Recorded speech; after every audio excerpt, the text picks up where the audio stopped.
हाँ, अध्याय नंबर कौन सा है? 12, एल्डिहाइड, कीटोन और कार्बोक्सिलिक अम्ल। एल्डिहाइड और कीटोन कार्बोक्सिलिक अम्ल के बाद तीनों के तीनों जो एल्डिहाइड, कीटोन, कार्बोक्सिलिक अम्ल है, तीनों में कार्बोनिल समूह होता है। तीनों में कौन सा समूह होता है? कार्बोनिल।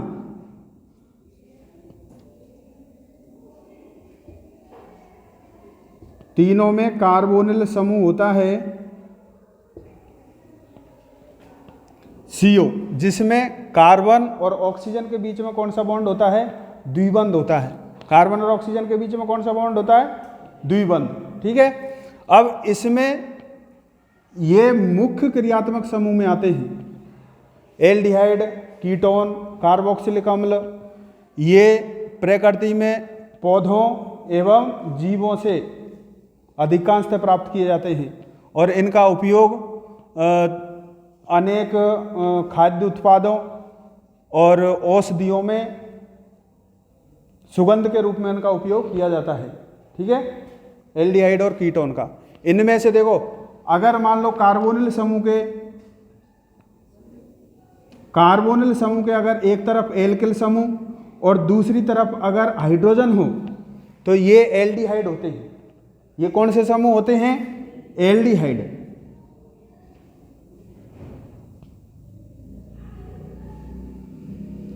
और दूसरा, अगर कार्बोनिल समूह के एक तरफ तो एल्किल समूह और दूसरी तरफ भी अगर एल्किल समूह है, अगर दोनों वैलेंसियों पर एल्किल समूह हो, ये दोनों एल्किल समूह समान भी हो सकते हैं और अलग अलग भी हो सकते हैं। ठीक है, ये होते हैं कीटोन। ये क्या होते हैं? कीटोन। इसके बाद अगर कार्बोनिल समूह के एक तरफ एल्किल समूह और दूसरी तरफ OH समूह या हाइड्रोक्सिल समूह है। दूसरी तरफ कौन सा समूह है? हाइड्रोक्सिल समूह। तो ये क्या होते हैं? कार्बोक्सिलिक अम्ल। ये कौन से होते हैं? कार्बोक्सिलिक अम्ल।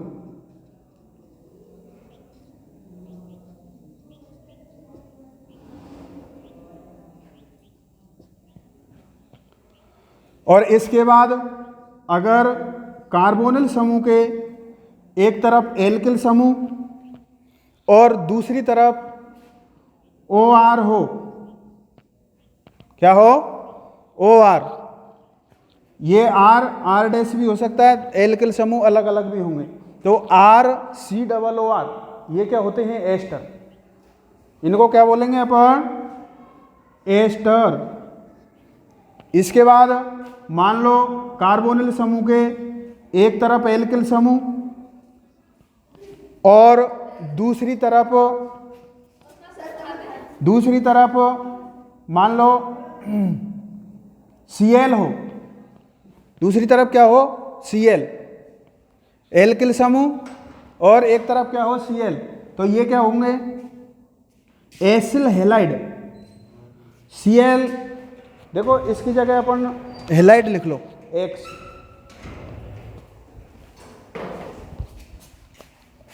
X लिख लो क्योंकि X में हेलोजन आ जाएगा।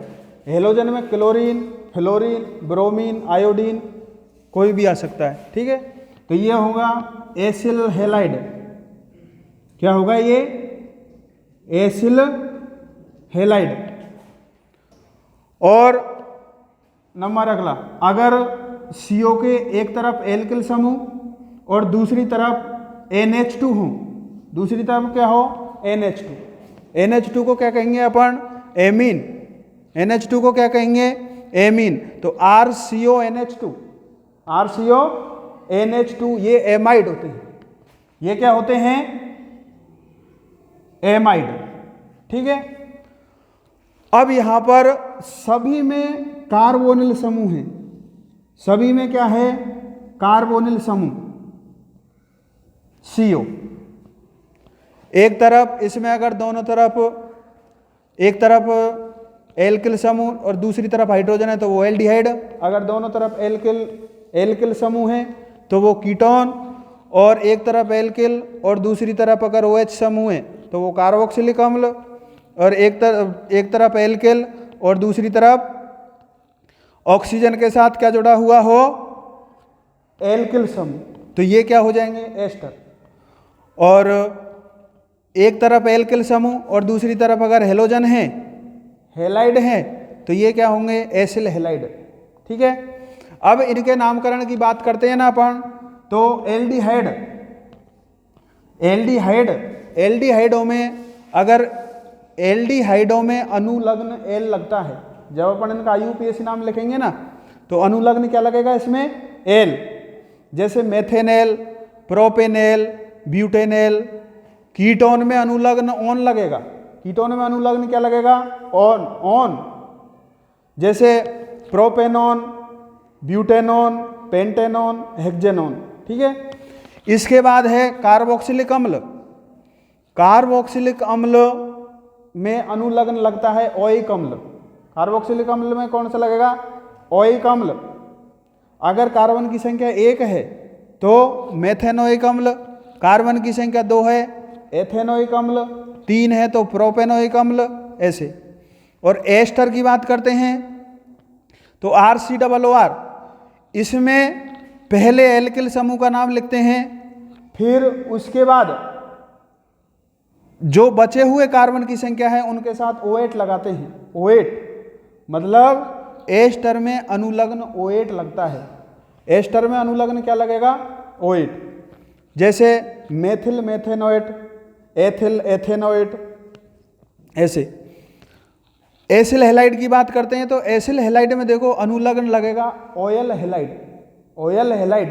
जैसे मान लो R की जगह CH3 है तो CH3COCl, तो मेथेनोयल क्लोराइड।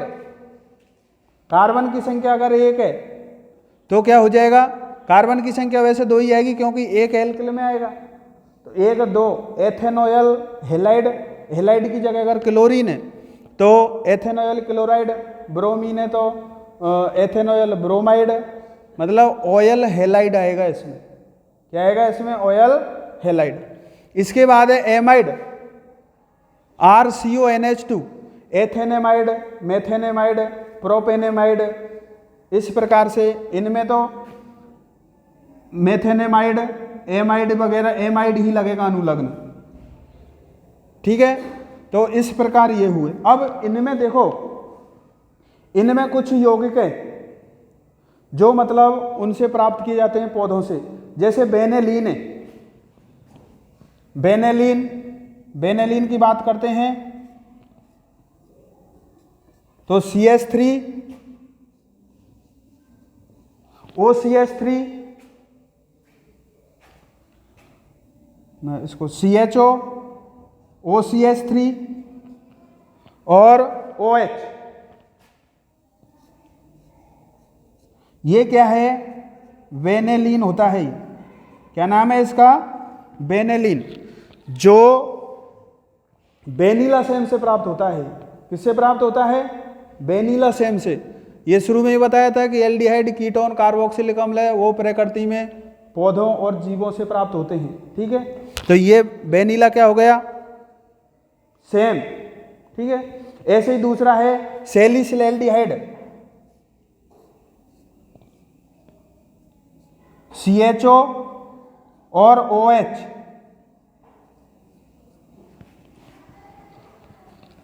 ऑर्थो हाइड्रोक्सी बेंजेल्डिहाइड, इसका IUPAC नाम होगा। देखो 1 2 पर क्या होता है, ये ऑर्थो, और 1 3 पे क्या होता है, मेटा। और अगर ये 1 4 पर होता OH तो ये पैरा पोजीशन हो जाती है इसकी। क्या हो जाती है इसकी, पैरा पोजीशन। तो इसका नाम हो जाएगा 2 हाइड्रोक्सी बेंजेल्डिहाइड। 2 हाइड्रोक्सी बेंजेल्डिहाइड को ही सैलिसिलएल्डिहाइड बोलते हैं। इसी को हम क्या कहते हैं, सैलिसिलएल्डिहाइड। ये मेडोस्यूट से प्राप्त होता है। किससे प्राप्त होगा ये, मेडोस्यूट।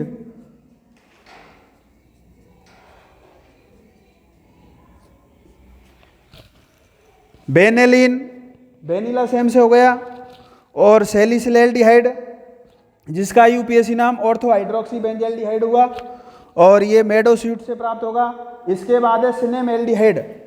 इसके बाद कौन सा आएगा? सिनेमेल्डिहाइड, CH डबल बॉन्ड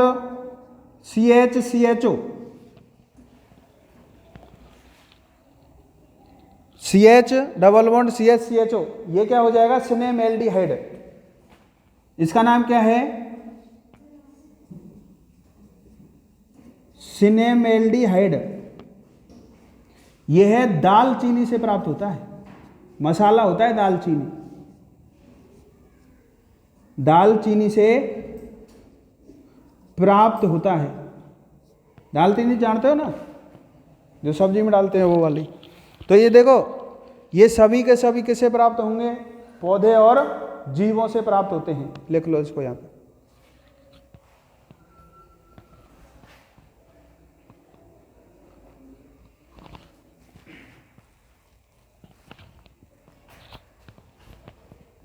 इधर लिख लेना इसको,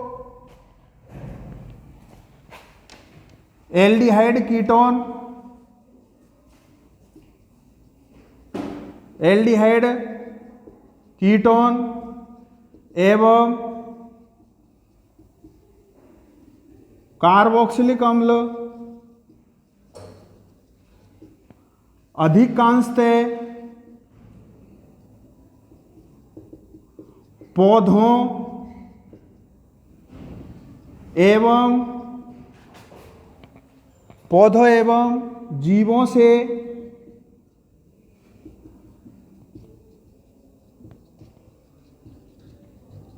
विस्तृत रूप में प्राप्त किए जाते हैं। विस्तृत रूप में प्राप्त किए जाते हैं और इनका उपयोग अधिकांशतः किसमें होता है?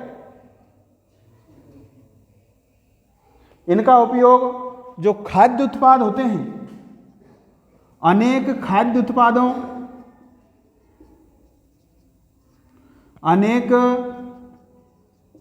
खाद्य उत्पादों एवं औषधियों में, खाद्य उत्पादों एवं औषधियों में सुगंध के रूप में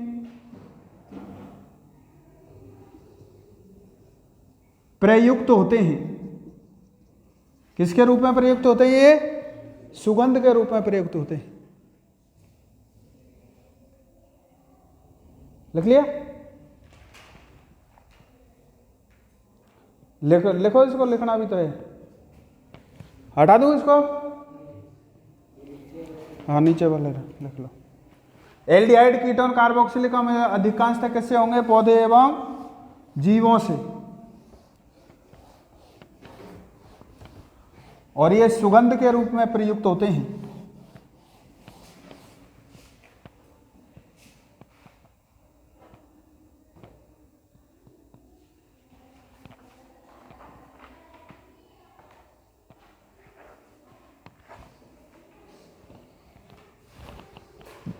एक दो और देख लो इसमें। प्रोपियोफिनोन,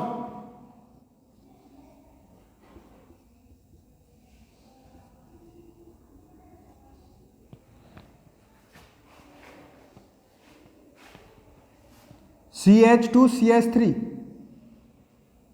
CH2CH3, इसका नाम है प्रोपियोफिनोन। प्रोपियोफिनोन देखो, कीटोन है इसमें। क्या है? कीटोन। कार्बन की संख्या कितनी हुई? 1 2 3। 3 का मतलब प्रोप, मेथ हेथ प्रोप, प्रोपियोफिनोन।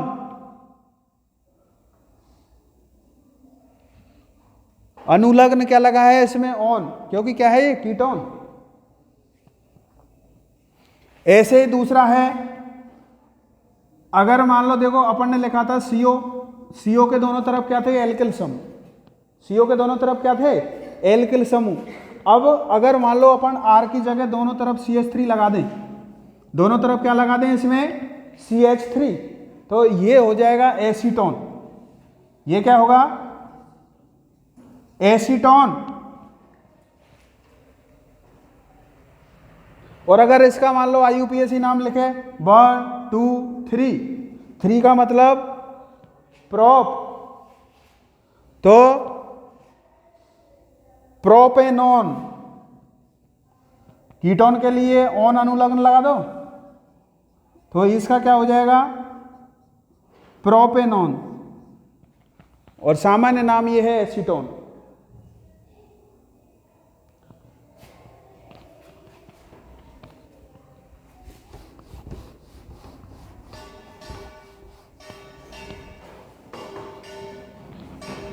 फिर इसके बाद है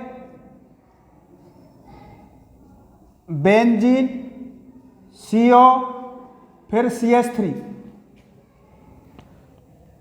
इसका नाम हुआ, इसका सामान्य नाम होगा एसीटोफिनोन। एसीटोफिनोन।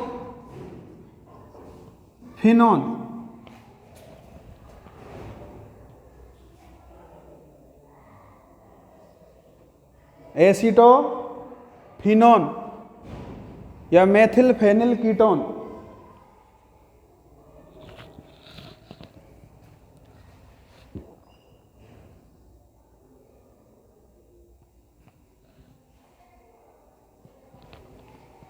हो गया?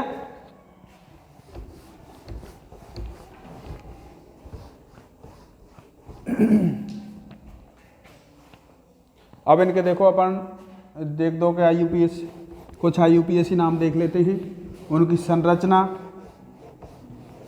है ना। संरचना,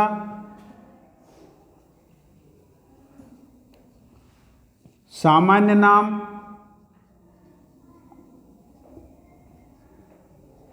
और IUPAC नाम। और कौन सा है? मतलब 3 देखेंगे इसमें। किसके? एल्डिहाइड के। किसके देखेंगे अपन? एल्डिहाइड। यहां पर लिख रहा हूं मैं एल्डिहाइड, अलग अलग एल्डिहाइड। फिर कीटोन।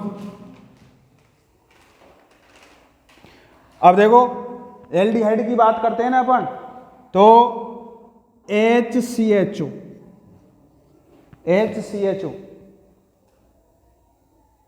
देखो इधर ध्यान दो, जैसे ये CO था और एक तरफ इधर क्या था? एल्किल समूह, और इधर क्या था? हाइड्रोजन। ठीक है। अब मैं अगर एल्किल समूह की जगह क्या रख रहा हूं? यहां पर हाइड्रोजन। मतलब कार्बोनिल समूह के दोनों तरफ क्या है? हाइड्रोजन। कार्बोनिल समूह के दोनों तरफ अगर क्या हो? हाइड्रोजन, तो ये इसका नाम होगा फॉर्मेल्डिहाइड। सामान्य नाम क्या होगा इसका? फॉर्मेल्डिहाइड। सामान्य नाम फॉर्मेल्डिहाइड हुआ।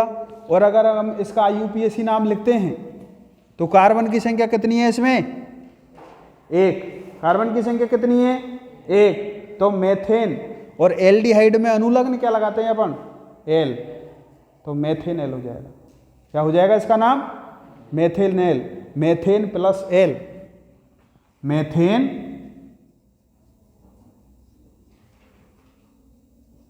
एल, ये हो जाएगा मेथेनेल। क्या हो जाएगा इसका नाम? मेथेनेल। अगर एल्किल समूह की जगह पर CH3 दर दें, methyl CH3 CHO, CH3 CHO, एक CH3 हो और दूसरा CHO के साथ CH3 समूह जुड़ेगा, तो ये हो जाएगा एसिटैल्डिहाइड। कौन सा हो जाएगा ये? एसिटैल्डिहाइड।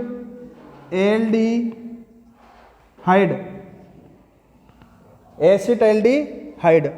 अब इसका IUPAC नाम लिखो। कार्बन की संख्या कितनी है इसमें? 2। 2 के लिए क्या आएगा? एथ। एथेन प्लस एल, क्या हो जाएगा इसका नाम? Ethanal. Ethane plus al, ethanal. और अगला CH3 CH, CH3 CHO, CH3CHO।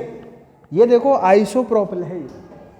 अगर मैं इस समूह को कर दें तो ये क्या हुआ, प्रोपिल तो है ये, लेकिन आइसोप्रोपिल है। आइसो क्यों है, क्योंकि यहाँ पर 2 डिग्री कार्बन से ये CHO जुड़ा हुआ है।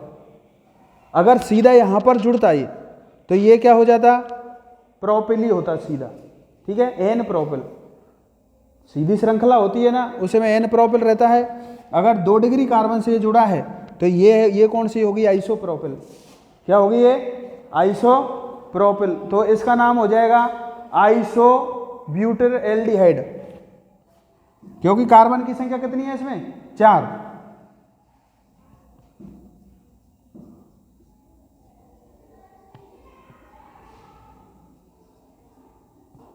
आइसोब्यूटिल एल्डिहाइड,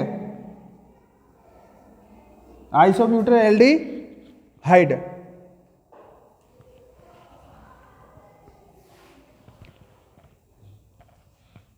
अब IUPAC नाम कैसे लिखेंगे इसका, देखो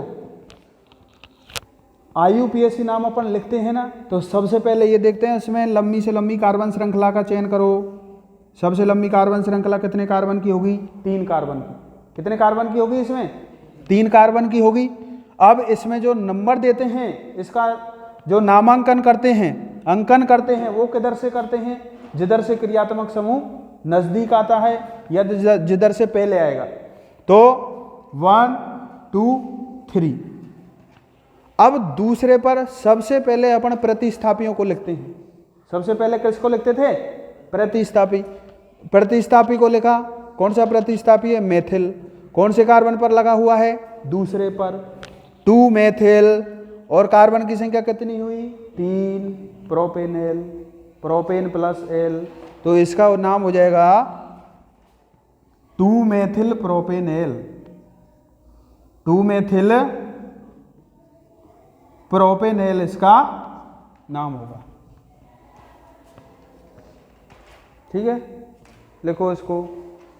अगर कार्बन की संख्या 4 हो, CH3 CH2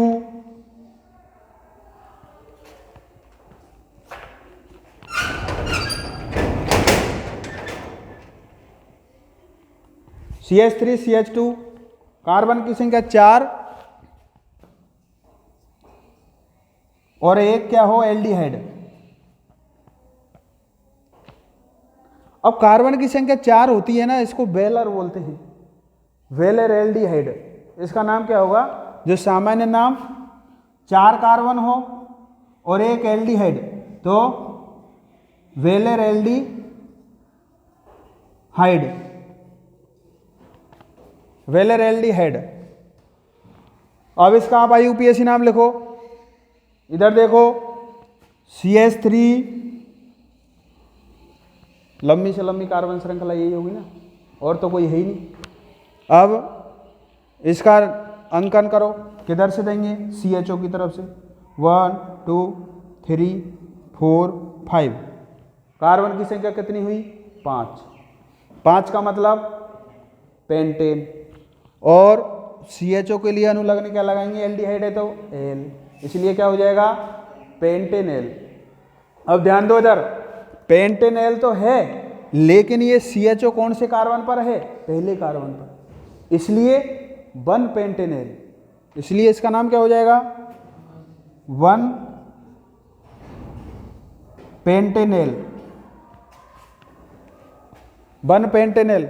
इनको चुप करके ना, इधर से चलो, 1 पेंटेनेल। इसके बाद है CH2 double bond CH CHO। अगला CH2 double bond CH CHO।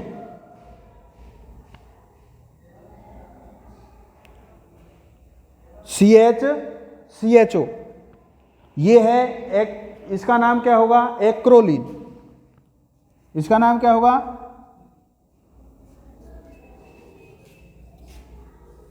Acrolein होगा।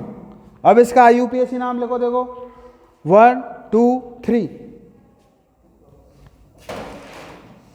इसका IUPAC नाम क्या होगा? क्या होगा इसका नाम?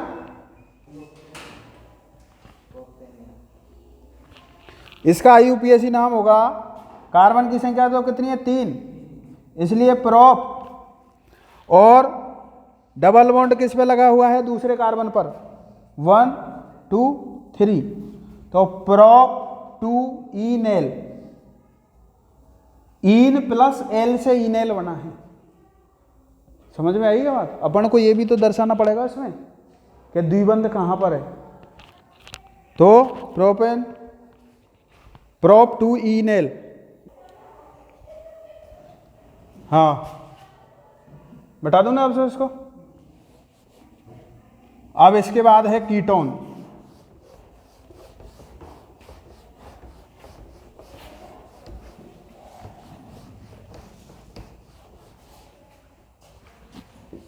कीटोन का नाम लिखो। कीटोन का नाम कैसे लिखेंगे?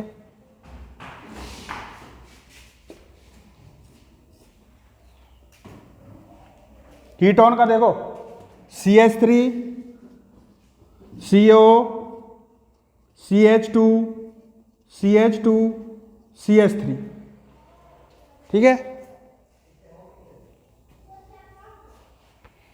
इसका सामान्य नाम होगा, देखो ये कीटोन CO समूह हुआ, इधर मेथिल और इधर ये प्रोपिल है, 1 2 3 N प्रोपिल। जब सीधी श्रृंखला होती है ना वो नॉर्मल होती है। जैसे मान लो 4 कार्बन है तो नॉर्मल N ब्यूटेन, और 5 है तो N pentane, N hexane, N heptane, समझेगा? तो नॉर्मल का मतलब सीधी श्रृंखला है। तो मेथिल प्रोपिल कीटोन, सामान्य नाम हो जाएगा इसका methyl N propyl, methyl N propyl ketone, methyl N propyl ketone.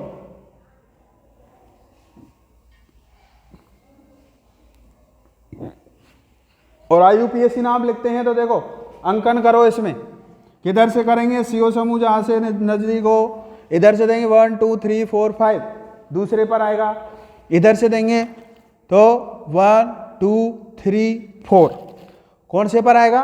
चौथे पर। तो प्राथमिकता किसको देंगे? जिधर से CO नजदीक है, 1 2 3 4 और 5। कार्बन की संख्या कितनी है? 5। तो और CO समूह किस पे लगा हुआ है? कार्बन नंबर 2, तो ये हो जाएगा 2 पेंटेनॉन। इसका नाम क्या हो जाएगा?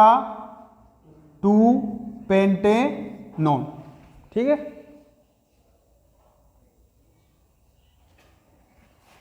इसके बाद और देख लो, CH3, CH, CH3, CO,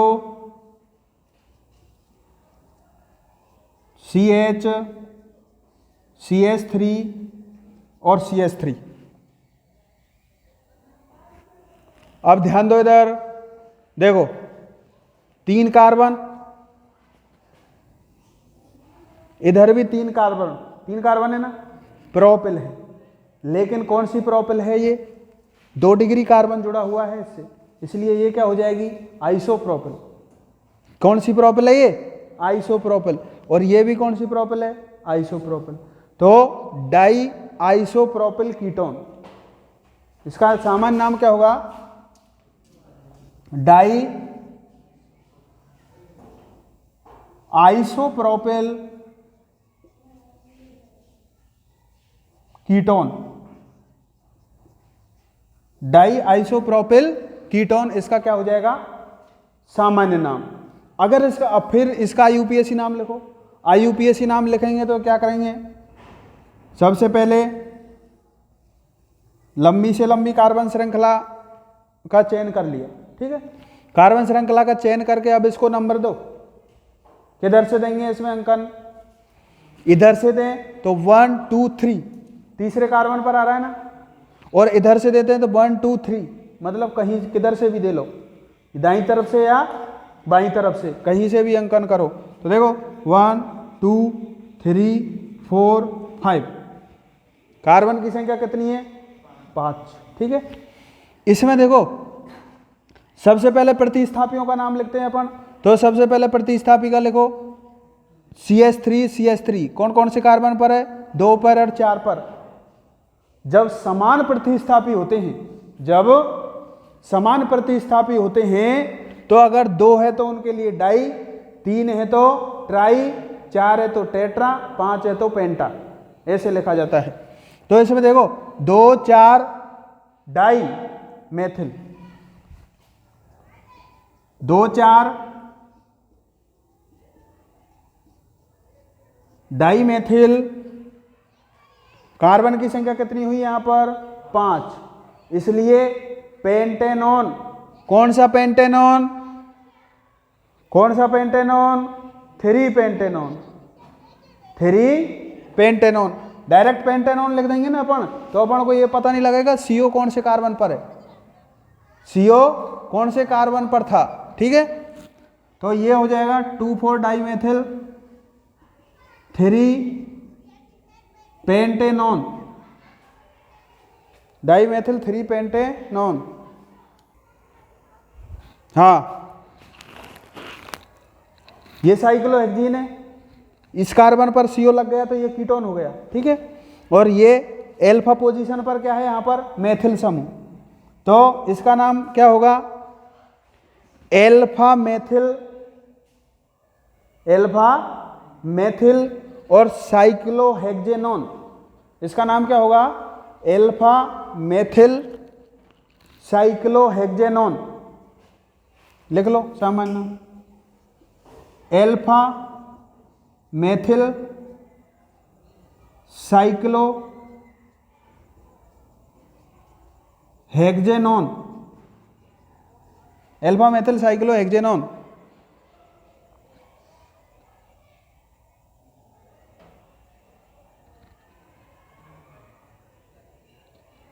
और IUPAC नाम देखेंगे तो देखो एल्फा बीटा गामा या ऑर्थो मेटा पेरा, ये किस में लगते हैं? जो सामान्य नाम होते हैं उन्हीं में लगाते हैं अपन।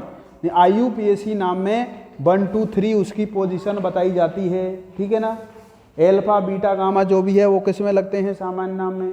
अगर अब इसका नाम दे दो वही नाम होगा। देखो एल्फा नाम देंगे तो यहाँ से देंगे 1 और 2।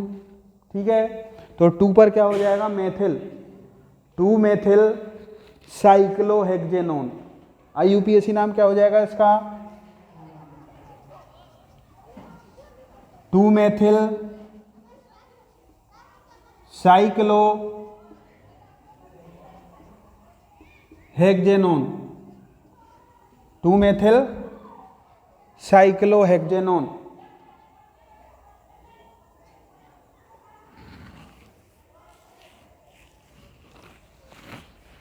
लिख लिया क्या?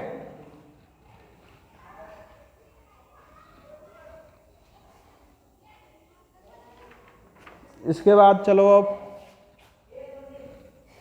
ये हुए इनके नाम, सामान्य नाम और IUPAC नाम।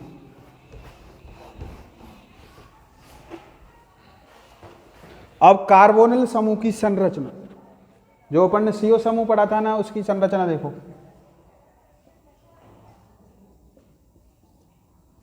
कार्बोनिल समूह की संरचना,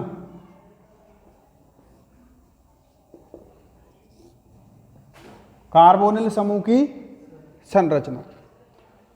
कार्बोनिल समूह अपन ने देखा, देखो कार्बोनिल समूह होता है CO।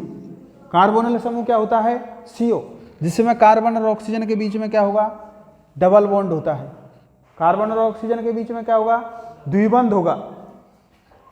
अब यहां पर देखो इसमें जो 2 वैलेंसी, ये जो डॉट डॉट वाली है,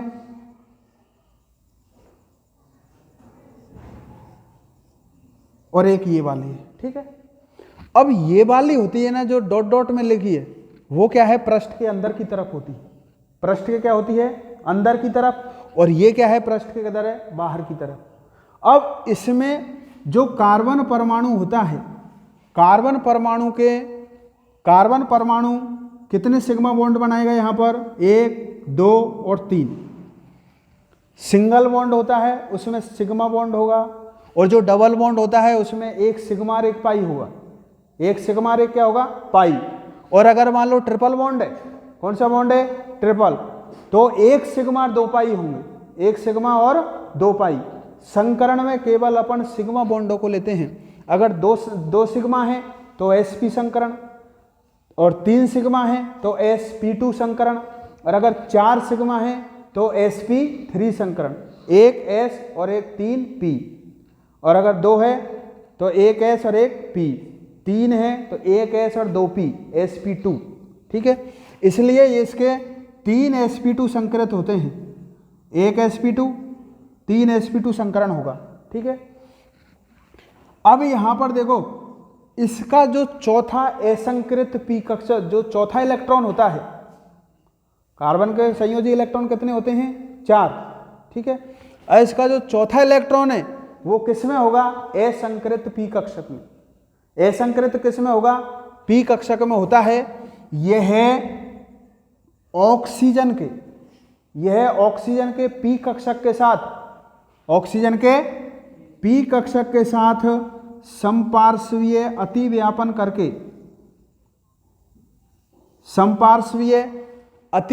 करके क्या बनाता है? ये पाई बॉन्ड बनाता है। ये दोनों के p कक्षक समपार्श्वीय अतिव्यापन करके क्या बनाते हैं? Pi bond. अब इसके बाद इसकी संरचना देखो,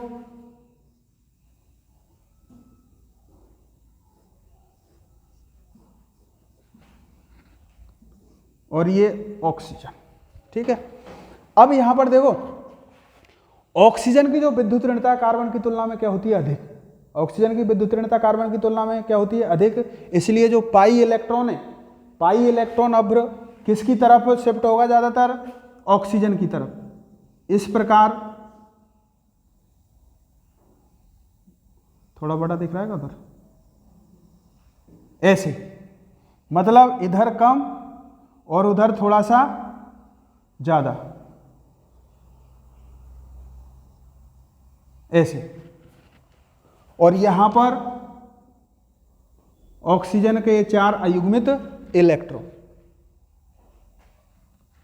ये पाई आबंध है। कौन सा आबंध है ये? पाई आबंध।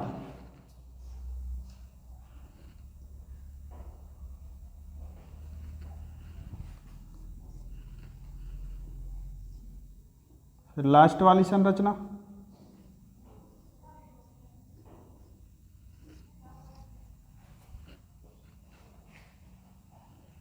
एक सिग्मा और दूसरा क्या बन गया?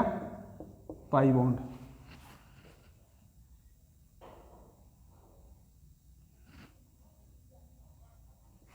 अब इसमें देखो मेन बात, इसमें जो तीनों के तीनों सिग्मा है वो एक समतल पर स्थित होते हैं। किस पर होते हैं? ये समतल पर। और ये पाई जो असंकृत p कक्षक होगा ना, चौथा वाला, ये एक ऊपर, ये पाली ऐसे होती है, ऊपर और नीचे। ठीक है, फिर ये दोनों के समपार्श्वीय अतिव्यापन करते हैं, फिर इस प्रकार संरचना बनेगी। और इसमें तीनों सिग्मा बॉन्डों के बीच 120 डिग्री का कोण मिलेगा। ये 120 डिग्री, ये भी 120 डिग्री, और ये भी 120 डिग्री।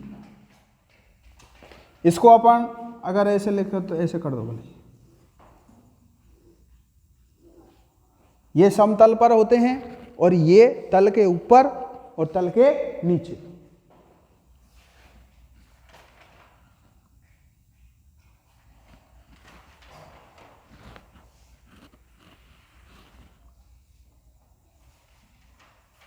लिख लिया?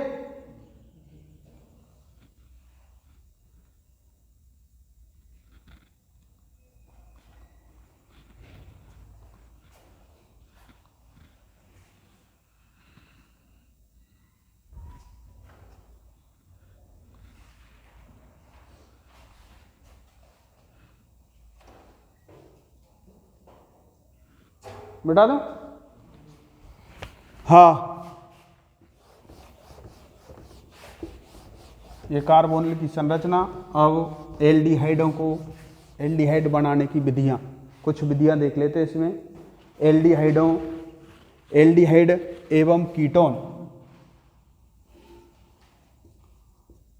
एल्डिहाइड एवं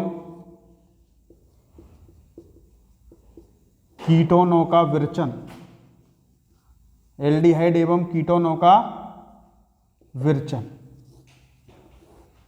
एल्डिहाइड एवं कीटोन विरचन मतलब बनाना,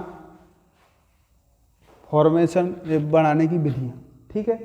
तो पहला लिखो, एल्डिहाइडों की बात करते हैं पहले। नंबर 1,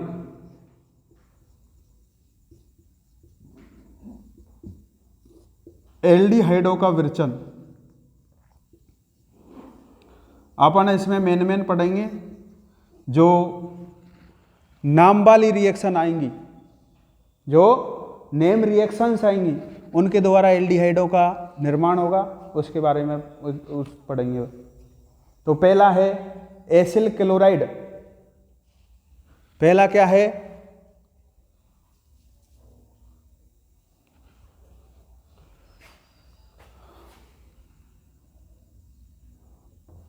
पहला क्या है?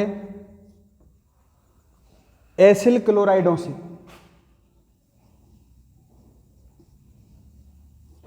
एसिल क्लोराइडों से। एसिल क्लोराइड क्या होते हैं? अभी बताया था शुरू में, RCOX, RCOX एसिल क्लोराइड या अम्ल क्लोराइड। RCOX, R की जगह आप कुछ भी रख दो, R की जगह अपन फेनिल ले लेते हैं यहाँ पर, AR, ये CO और ये X।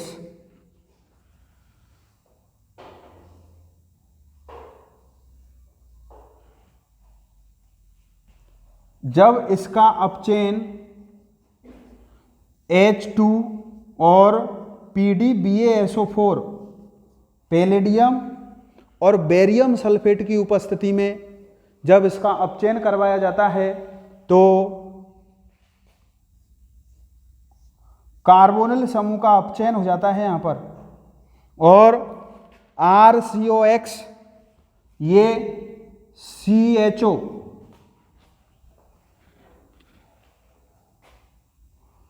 ये बॉन्ड टूटेगा यहाँ पर, कार्बन और हेलोजन वाला, समझ रहे हो क्या? तो एक हाइड्रोजन यहाँ पर तो CHO और एक H, ये HX के रूप में ये बाहर निकल जाएगा। HX के रूप में क्या निकलेगा? बाहर।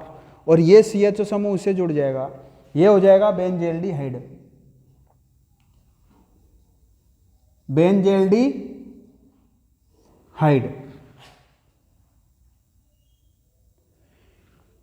इस अभिक्रिया को या इस अपचयन को रोजेनमुंड अपचयन कहते हैं। इसका नाम क्या है? रोजेनमुंड अपचयन।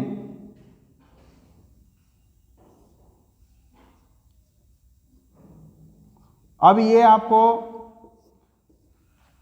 रोजेनमुंड अपचयन जैसे ये दे दिया एसिल हैलाइड, ठीक है, और PDBaSO4 H2 के साथ अपचयन, और यहाँ पर खाली जगह छोड़ देगा, क्या बनेगा? तो ये PDBaSO4 हाइड्रोजन की उपस्थिति में होगा, तो ये क्या होगा? इसका अपचयन, और क्या बन जाएगा इससे? एल्डिहाइड। ये तो हुआ पहला। और नंबर 2, साथ साथ लिखते भी रहना।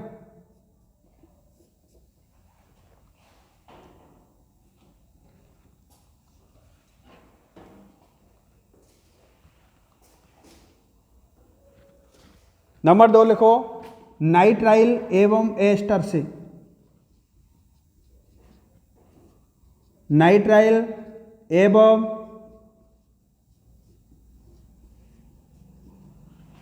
एस्टर से।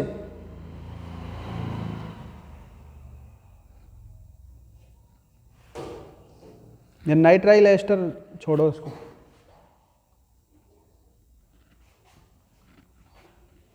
साइनाइडों से लिखो, साइनाइडों से।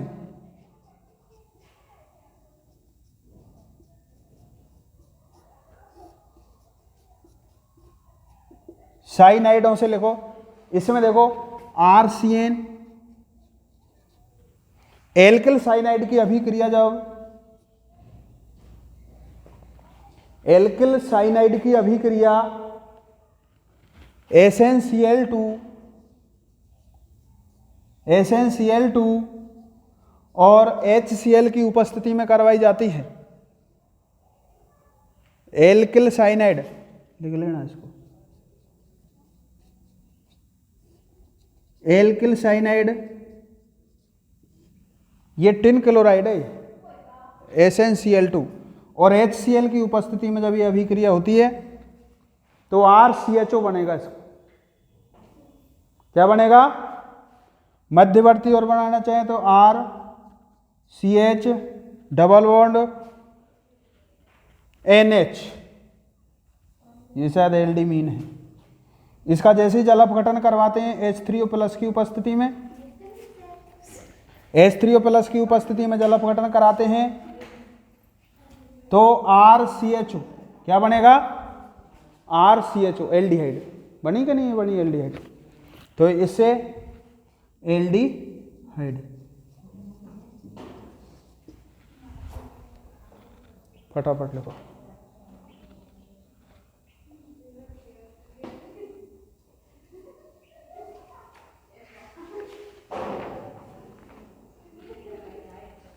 एल्डिहाइड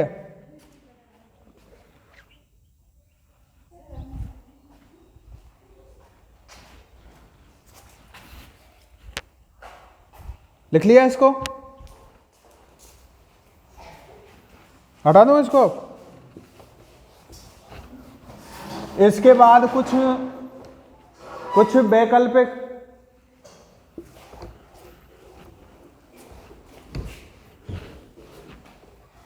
वैकल्पिक विधियां हैं, ये और देख लो। नंबर अभी कौन सा लिखा था? 3 4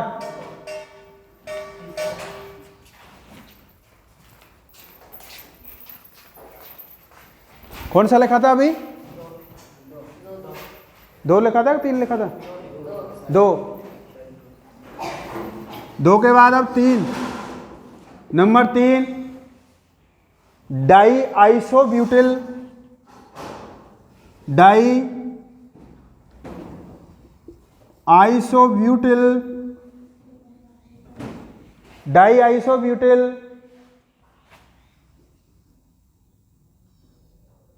aluminium halide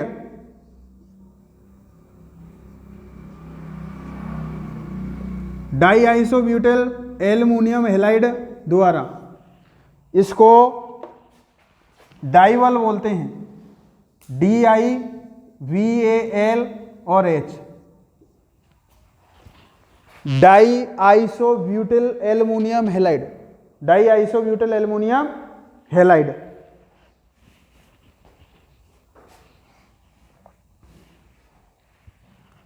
diisobutyl aluminium halide का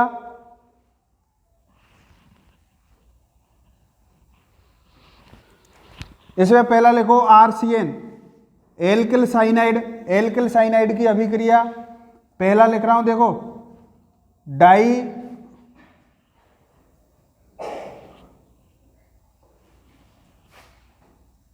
एल्यूमिनियम हैलाइड आइसोब्यूटिल और ये 2 डाई आइसोब्यूटिल एल्यूमिनियम हैलाइड और H3O+ या H2O जल की उपस्थिति में इसका क्या होगा?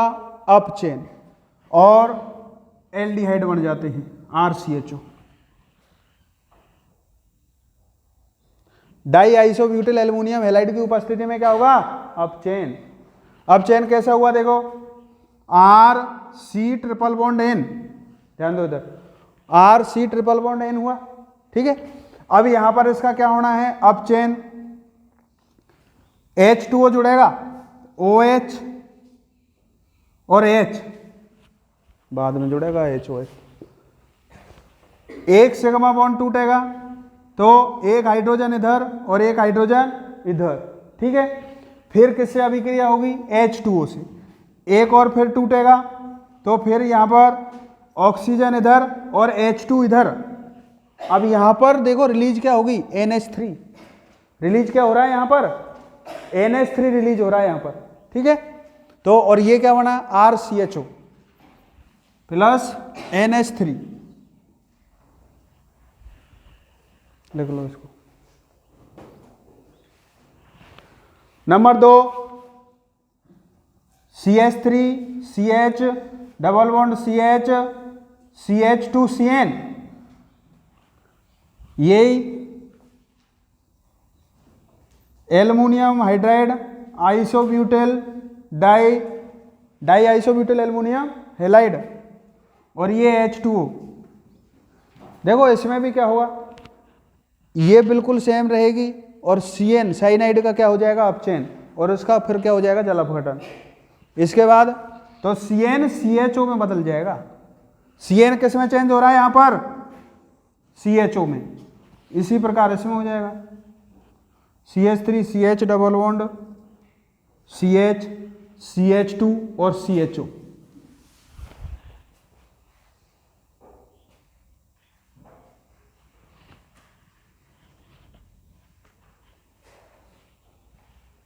लिख लिया।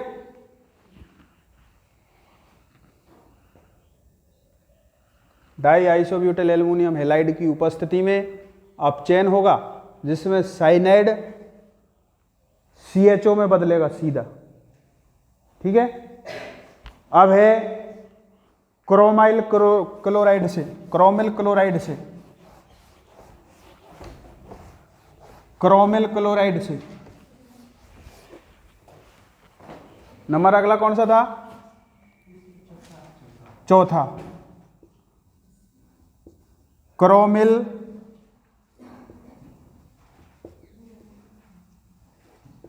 क्लोराइड से, क्रोमिल क्लोराइड से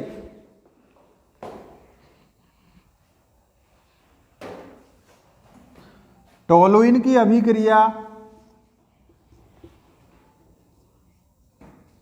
मेथिल बेंजीन को क्या बोलते हैं, टोलुइन।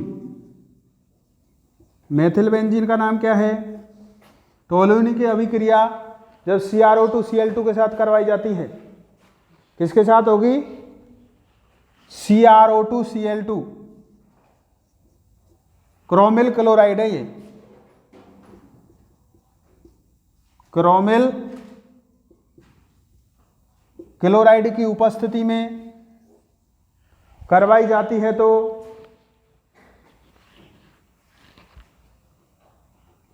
क्या बनेगा इसमें, बेंजेल्डिहाइड। किसका निर्माण होगा, बेंजेल्डिहाइड का।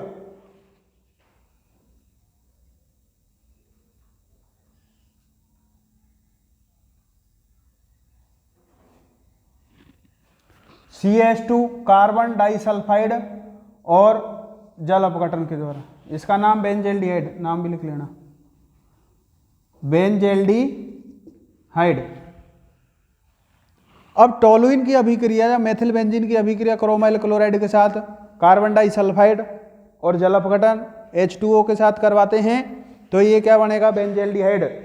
इस अभिक्रिया को इटार्ड अभिक्रिया कहा जाता है। इस अभिक्रिया का नाम क्या है, इटार्ड अभिक्रिया।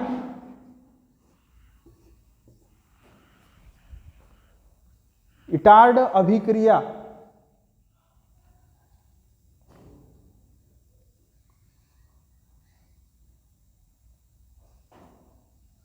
नंबर अगला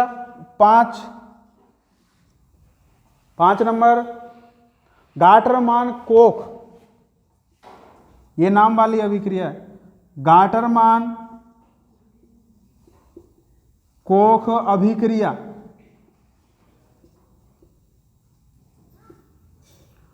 गाटरमान कोख अभिक्रिया का जब बेंजीन की अभिक्रिया, जब बेंजीन की अभिक्रिया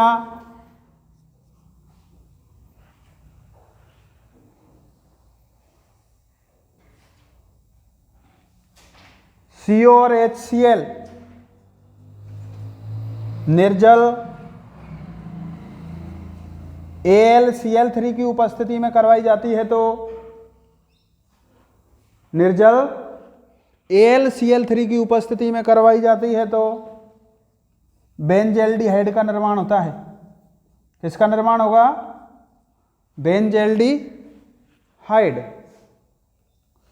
इसको हम क्या कहते हैं? CO और HCl और निर्जल AlCl3 की उपस्थिति में होगी तो इस अभिक्रिया का नाम है गाटर-मान कोख अभिक्रिया। ठीक है, ये हुई इटार्ड अभिक्रिया क्रोमाइल क्लोराइड। जब टोलुइन की अभिक्रिया, ऐसे भी लिख लेना वाला ही, जब टोलुइन की अभिक्रिया क्रोमाइल क्लोराइड की उपस्थिति में क्रोमाइल क्लोराइड के साथ कार्बन डाइसल्फाइड और H2O के साथ करवाई जाती है तो बेंजल्डिहाइड का निर्माण होगा। इसमें भी बेंजीन की अभिक्रिया CO और HCl निर्जल AlCl3 की उपस्थिति में करवाई जाएगी तो ये भी बेंजल्डिहाइड बनेगा, बेंजल्डिहाइड।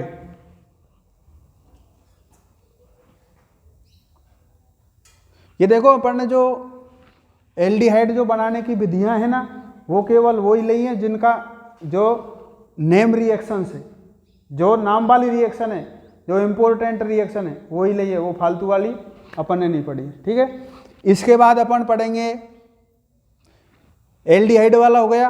अब कीटोनों का विरचन, कीटोनों का विरचन थोड़ा सा 5 मिनट और,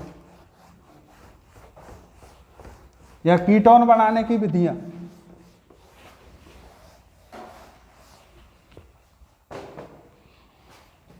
लिख लो, कीटोनों का विरचन,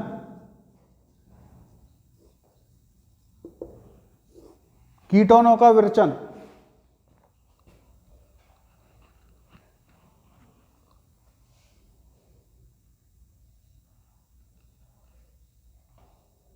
कीटोनों का विरचन पहला लिखो इसमें, नंबर 1 ग्रिग्नार अभिकर्मक द्वारा या ग्रिग्नार अभिकर्मक से।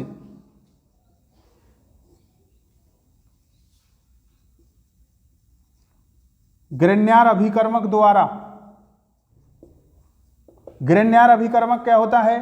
Alkyl magnesium halide, alkyl magnesium halide को क्या बोलते हैं?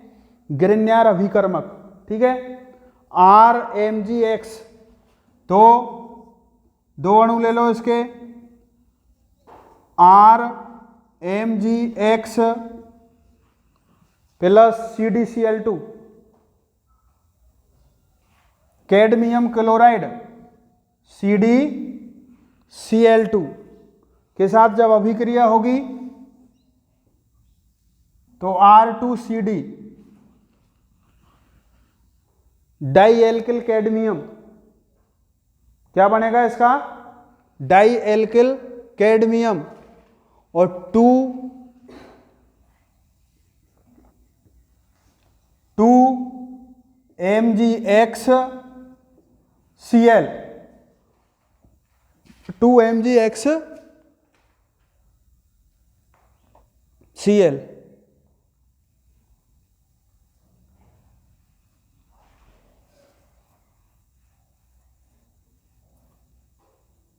हो गया?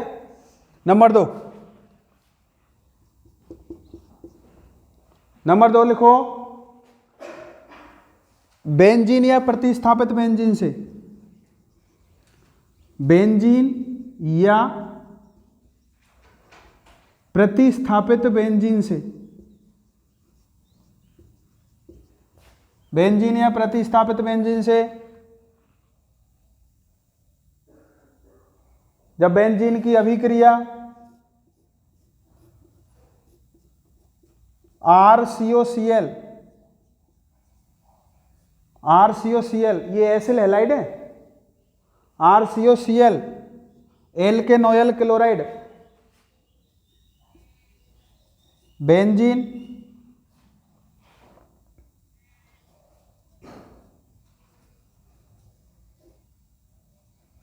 एसिल क्लोराइड बेंजीन और एसिल क्लोराइड की अभिक्रिया निर्जल AlCl3 की उपस्थिति में करवाई जाती है। निर्जल AlCl3, एल्यूमिनियम क्लोराइड निर्जल AlCl3 की उपस्थिति में करवाई जाती है। तो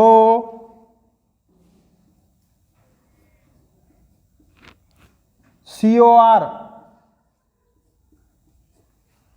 क्या बनेगा? ये COR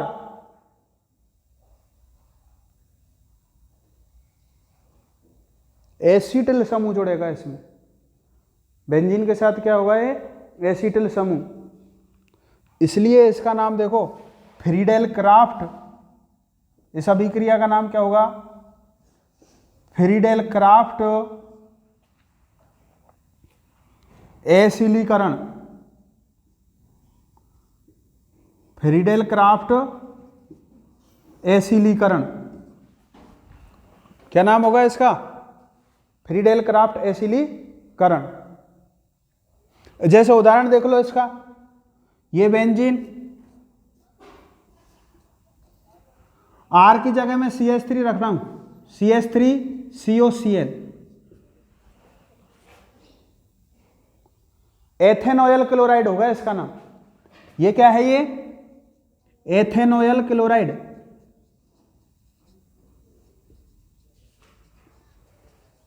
एथेनॉयल क्लोराइड। तो अब देखो इसमें निर्जल AlCl3,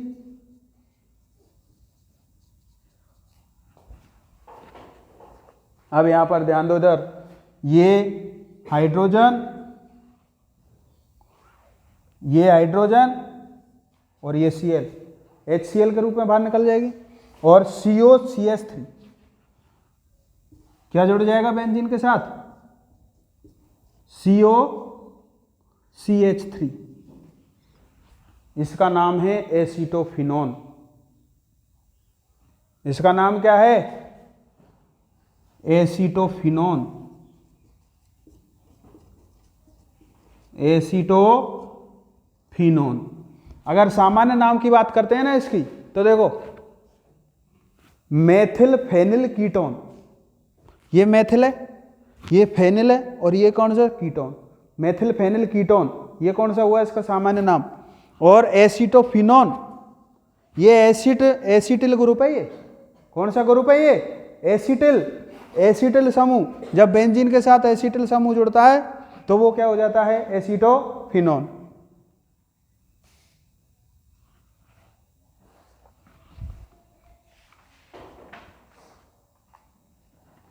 एसीटोफिनोन हो गया।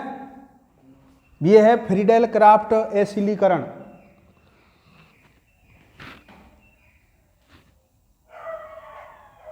फ्रीडेल क्राफ्ट अभिक्रिया दो प्रकार की होती है। फ्रीडेल क्राफ्ट अभिक्रिया कितने प्रकार की होगी? दो प्रकार की। एक तो होता है एल्किलीकरण, एक तो क्या होता है? फ्रीडेल क्राफ्ट अभिक्रिया कितने प्रकार की है? दो प्रकार की होती है। एक तो फ्रीडेल क्राफ्ट एल्किलीकरण और फ्रीडेल क्राफ्ट एसिलीकरण।